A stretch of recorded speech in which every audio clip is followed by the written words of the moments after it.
નમસ્કાર વિદ્યાર્થી મિત્રો, સ્પેશિયલ ટાટ એચએસમાં આપ સૌનું ફરીથી હાર્દિક સ્વાગત છે. છેલ્લું ચેપ્ટર બાકી હતું, રોકડ પ્રવાહ, તેની ગણતરી જોઈએ. ચાલો તો વધુ સમય ન બગાડતા આપણે કન્ટેન્ટ તરફ આગળ વધીએ. બધાના પેપર સારા જ ગયા છે. ચાલો જોઈએ. તો સૌથી પહેલા તો ભાઈ રોકડ પ્રવાહ. તો કે રોકડ પ્રવાહ છે ત્રણ પ્રવૃત્તિના બેઝ ઉપર કામ કરે. પહેલી પ્રવૃત્તિ કામગીરીની પ્રવૃત્તિ, સેકન્ડ આવશે રોકાણની પ્રવૃત્તિ,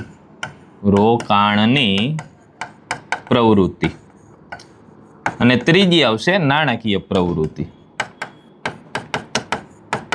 આ ત્રણ પ્રવૃત્તિના બેઝ ઉપર છે એ આખો રોકડ પ્રવાહ છે એ કાર્યરત હોય છે.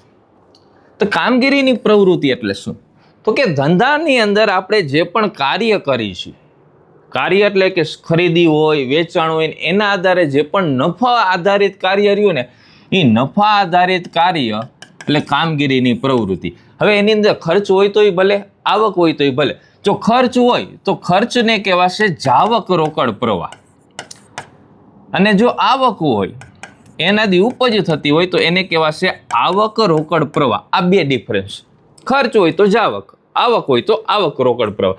સેમ એવી રીતના બીજી પ્રવૃત્તિ એટલે રોકાણ. રોકાણની પ્રવૃત્તિ આવે એટલે આપણે એમ નહીં સમજવાનું કે શેર બજારની અંદર ઇન્વેસ્ટમેન્ટ. રોકાણનો મતલબ થાય મિલકતો, કે પેઢીની મૂડીમાંથી એટલે ભાગીદારો કે માલિકો જે પણ મૂડી લઈ આવે છે એમાંથી આપણે જે પણ મિલકતોનું રોકાણ કરીએ છીએ, મિલકતોની ખરીદી કરીએ છીએ, વેચાણ કરીએ છીએ, એને આધારિત જે પણ પ્રવૃત્તિ રહી એનો સમાવેશ છે એ રોકાણ પ્રવૃત્તિની અંદર થાય. ત્યાર પછીનો ત્રીજો ટોપિક આવે છે નાણાકીય પ્રવૃત્તિ. તો કે ભાઈ નાણાકીય પ્રવૃત્તિની અંદર શેનો સમાવેશ થાય? તો કે નાણાકીય પ્રવૃત્તિની અંદર શેર, મૂડી, ડિબેન્ચર અને ઉછીના નાણાં, જેને આપણે લોન તરીકે પણ કન્સિડર કરી શકીએ. બેંક પાસેથી લઈએ તો લોન, મિત્ર કે વેપારી પાસેથી લઈએ તો ઉછીના નાણાં. આના સિવાય શેર મૂડી બહાર પાડીએ, ડિબેન્ચર બહાર પાડીએ. શેર મૂડીની અંદર ઇક્વિટી અને પ્રેફરન્સ બંનેનો સમાવેશ થાય. અને આના ઉપર આપણે જે પણ વ્યાજ ચૂકવીએ, ડિવિડન્ડ ચૂકવીએ, તે બધાનો સમાવેશ છે નાણાકીય પ્રવૃત્તિની અંદર થાય. એટલે મુખ્ય પ્રવૃત્તિ ત્રણ. ક્લિયર આટલું? હવે પછીનો આપણે ટોપિક જોઈએ. તો હવે મુખ્ય ટોપિક ઉપર જઈએ તો મળેલ તથા ચૂકવેલ વ્યાજ અને ડિવિડન્ડ, આ બંને વસ્તુને આપણે કન્સિડર કરવાની છે કે કઈ વસ્તુ શેની અંદર સમાવિષ્ટ થાય છે, એ બાબતની ચર્ચા કરીએ. તો કે ત્રણ પ્રવૃત્તિના બેઝ ઉપર જ છે એ બધું કાર્યરત રહેવાનું છે. એમાંથી એક વસ્તુ છે એ બીજે ક્યાંય આવવાની નથી. આ ત્રણ પ્રવૃત્તિ અને બે ડિવિઝન પડશે, આવક અને જાવક. ખાલી આટલું કન્સિડર થઈ જાય એટલે આપણો ટોપિક પૂરો. આવા ત્રણ ટોપિક આપણી પાસે છે. તો વધારે સમય ન બગાડતા સૌથી પહેલા છે મળેલ. તો કે મળેલ વ્યાજ. વ્યાજ છે ને આપણે રોકાણમાંથી મળે. કેમાંથી મળે? રોકાણમાંથી. એટલે રોકાણની પ્રવૃત્તિ. કઈ પ્રવૃત્તિ? તો કે રોકાણની પ્રવૃત્તિ. વ્યાજ મળે છે એટલે આવક થઈ, એટલે આવક રોકડ પ્રવાહ. આવક રોકડ પ્રવાહ રોકાણના બેઝ ઉપર. પછી જે ચૂકવેલ વ્યાજ અને ડિવિડન્ડ.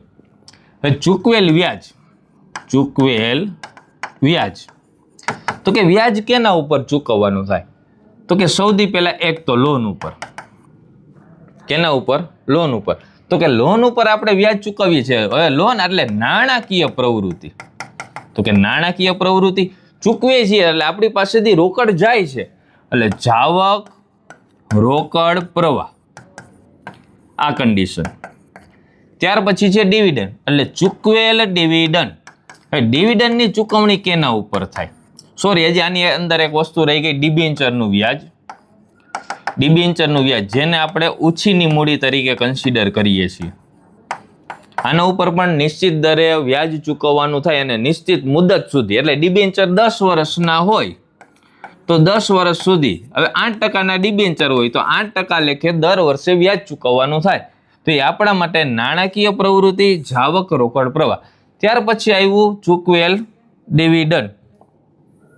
આપણે વ્યાજ લખી નાખ્યું, ચૂકવેલ ડિવિડન્ડ. હવે ડિવિડન્ડની ચૂકવણી શું હોય? હવે જેવી રીતના તમે લોન આપો, ડિબેન્ચર બહાર પાડો, તેમાં વળતર સ્વરૂપે તમારે વ્યાજ ચૂકવવાનું થાય. સેમ એવી રીતના ચૂકવેલ ડિવિડન્ડ એટલે બે પ્રકારની શેર મૂડી આપણે બહાર પાડતા હોય. એક હોય છે ઇક્વિટી શેર મૂડી, સેકન્ડ હોય છે પ્રેફરન્સ શેર મૂડી. તો કે પ્રેફરન્સ શેર મૂડી અને ઇક્વિટી શેર મૂડીમાં વળતર સ્વરૂપે જે પણ આપણે ચૂકવણી કરીએ એને કહેવાય ડિવિડન્ડ. 11મા ધોરણનો ટોપિક છે. હવે આ ચૂકવીએ છીએ એટલે સેમ કન્ડિશન નાણાકીય પ્રવૃત્તિ, કારણ કે નાણાં માટે થતી પ્રવૃત્તિ એટલે નાણાકીય પ્રવૃત્તિ. હવે ચૂકવવાનું થાય એટલે જાવક રોકડ પ્રવાહ. એટલે 3 કન્ડિશન. એક તો મળેલ વ્યાજ, હવે આમાં ડિવિડન્ડ પણ આવી શકે, બંનેની અંદર કન્ડિશન સેમ જ. રોકાણની પ્રવૃત્તિ, આવક રોકડ પ્રવાહ. મળેલ શબ્દ આવે એટલે સિમ્પલ યાદ રાખવાનું કે આવક રોકડ પ્રવાહ હોય. ચૂકવેલ હોય એટલે કે જાવક રોકડ પ્રવાહ. કન્સિડર કરવાનું કઈ પ્રવૃત્તિમાં આવે છે, કામગીરીમાં આવે છે, રોકાણમાં આવે છે કે નાણાકીયમાં આવે છે. મળેલ વ્યાજ કે ડિવિડન્ડ હોય તો એ રોકાણની પ્રવૃત્તિ, ચૂકવેલ વ્યાજ કે ડિવિડન્ડ હોય તો કે નાણાકીય પ્રવૃત્તિ, અને ચૂકવેલ એટલે જાવક અને મળેલ એટલે આવક. ચાલો ત્યાર પછીનો ટોપિક જોઈએ. કરવેરાની જોગવાઈ અને ખરેખર ચૂકવેલ કરવેરા. હવે આની અંદર છે ને બે કન્ડિશન આવે. કરવેરા જે આપણી પાસે 2 વર્ષના આવશે, હંમેશા રકમની અંદર કરવેરાની જોગવાઈ, આની અંદર 2 કન્ડિશન આવે. એક આવશે કરંટ યરના એટલે કે જેને આપણે ચાલુ વર્ષ કહીએ છીએ તે, અને એક આવશે પાછલા વર્ષના. હવે આવકવેરાનો જે નિયમ છે એ પ્રમાણે એ કન્ડિશન એવી કહે છે. હવે આ પાછલું વર્ષ રહ્યું ને એને આપણે એસેસમેન્ટ યર તરીકે પણ ઓળખીએ છીએ. એટલે આપણે આઈટી ફાઇલ કરીને એટલે એની અંદર એસેસમેન્ટ યર લખેલું આવે. હવે અત્યારે વર્ષ કયું ચાલુ છે તો કે અત્યારે વર્ષ ચાલુ છે 2026 અને 27. તો આને કહેવાય ચાલુ વર્ષ. પાછલું વર્ષ કયું થાય તો કે પાછલું વર્ષ આપણા માટે થશે 2025 અને 26. આ નિયમ હોય.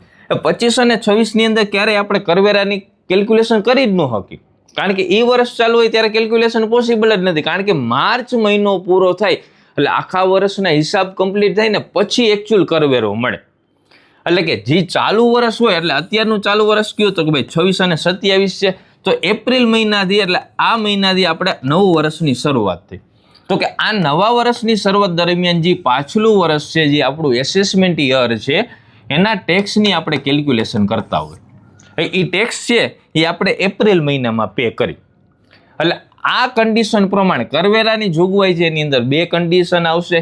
એક આવશે ચાલુ વર્ષ આવશે અને એક આવશે પાછલું વર્ષ. પાછલું વર્ષ એટલે એસેસમેન્ટ યર.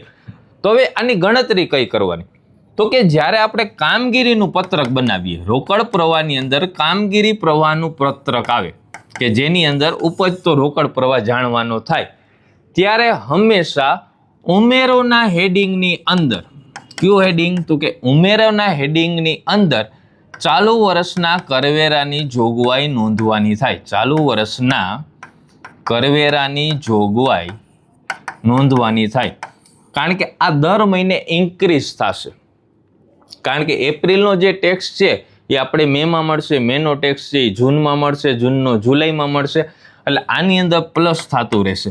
એટલે શું યાદ રાખવાનું, કામગીરી પ્રવાહ પત્રકની અંદર ઉમેરોના હેડિંગની અંદર ચાલુ વર્ષનો કરવેરો લખાય. અને ત્યાર પછી જ્યારે આપણું કોષ્ટક આખું પૂરું થાય છે, જે ઉપજતો ઉદ્ભવતો રોકડ પ્રવાહ છે, ઉદ્ભવતો રોકડ પ્રવાહ, એની એક્ઝેક્ટ ઉપરની લાઈનમાં બાદ ના હેડિંગ હેઠળ પાછલા વર્ષનો કરવેરો, જેને કહેવાય ચૂકવેલો કરવેરો, ચૂકવેલો કરવેરો, આ જગ્યાએ નોંધ થાય. એટલે સિમ્પલ યાદ રાખવાનું, ચાલુ વર્ષનો કરવેરો છે એ ઉમેરોમાં આવશે અને પાછલા વર્ષનો કરવેરો છે એ બાદ કરીને, એટલે કે આ વર્ષે આપણે એ કરવેરો પે કરીશું. આ 2 કન્ડિશન, કરવેરાની આ 2 કન્ડિશન છે એ દર વખતે ધ્યાનમાં રાખવાની થાય. ત્યાર પછીનો લાસ્ટ ટોપિક, 3 ટોપિક છે. આ ખરેખર ચેપ્ટર જે મસ્તી કરવા માટે આપ્યું એના જેવું છે, કાંઈ છે ને એટલું બધું નોર્મલ બધી બાબતો છે. કાયમી મિલકતોનું વેચાણ, નફો કે ખોટ. હવે સૌથી પહેલા તો ભાઈ મિલકત એટલે શું તો કે ભાઈ મિલકત છે એ આપણા માટે થશે રોકાણની પ્રવૃત્તિ. કઈ પ્રવૃત્તિ તો કે રોકાણની પ્રવૃત્તિ. હવે આની અંદર ભલે આપણે વેચાણ લીધું પણ આપણે ખરીદી અને વેચાણ બંને કન્ડિશન જોઈએ. તો કે જ્યારે મિલકતની ખરીદી કરવામાં આવે ત્યારે શું કન્ડિશન થાય તો કે જ્યારે આપણે મિલકતની ખરીદી કરીએ તો કે મિલકતની ખરીદી કરતી વખતે રોકડ પ્રવાહ છે એ ઘટે. રોકડ પ્રવાહ શું થાય? ઘટે. દાખલા તરીકે હું ફર્નિચર લઉં છું તો મારી પાસેથી રોકડા જશે, બદલામાં મને મિલકત મળશે. એટલે ખરીદીમાં થશે જાવક રોકડ પ્રવાહ. કેવો પ્રવાહ? તો કે જાવક રોકડ પ્રવાહ. અને પ્રવૃત્તિ તો કે રોકાણની પ્રવૃત્તિ. Same condition. ક્લિયર? આ જગ્યાએ વેચાણની જગ્યાએ ખરીદીની જગ્યાએ માની લ્યો વેચાણ શબ્દ આવ્યો. મિલકતોનું વેચાણ કરીએ તો કોઈ પણ ફર્નિચર છે એ આપણે મોકલી દઈએ છીએ, કોઈને વેચી દઈએ છીએ, તો બદલામાં શું મળશે? રોકડ મળશે. તો રોકડ આપણી પાસે આવશે, એટલે રોકડ પ્રવાહ છે એ વધશે.